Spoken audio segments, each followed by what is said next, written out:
When we're talking about transformation, this is not a gentle path.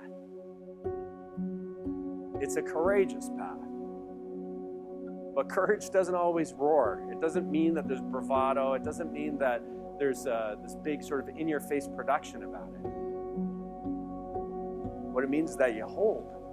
Can I stay under that pressure? Can I do that in a positive context? Am I willing to stay there long enough and endure whatever that is so I can reorder and become something different than I was? If you don't know why you're doing that, you won't be doing it. You won't be doing it. Rob and I were at dinner in the summer with a Navy SEAL. And we were talking with him about, it's like, with what you guys go through, like, how do you do that? And he said, it's easy. I said, it's easy? He goes, it's easy because you simply have to know why you're there. If you can't answer why you're there, you're ringing the bell and you're out.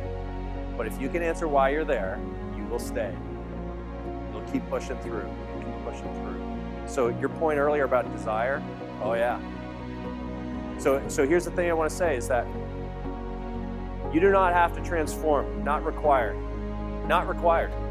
What I will say is that if you're in this room with us, you'll progressively feel less comfortable being in this room if you're not on that path. Because we recognize that clients need advisors who are transforming, who are evolving, who are becoming better than they were before, who are willing to stand in the heat, or willing to reorder and bring things with a new complexity, or have a new nuance and a new strength of where they are.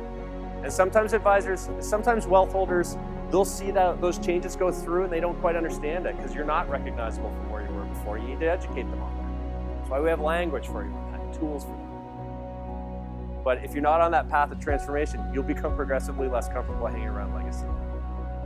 Because that's the path we're on. That's what Todd is illustrating earlier. There are two kinds of advisors out there as best we can see. There are subsistence advisors and transformational advisors. By subsistence advisors, it's like the old subsistence farmers back in feudal days. They're eking just enough food off of the land to stay alive through the winter to repeat it next year. You're allowed to be a subsistence advisor. We don't recommend it, but you're allowed. It's your call. There's advisors who are just making enough, getting through, but they're not making those big shifts along the way. Probably most of us have hit moments where we've been in a subsistence mode, but there's an opportunity to actually shift into a transformational mode.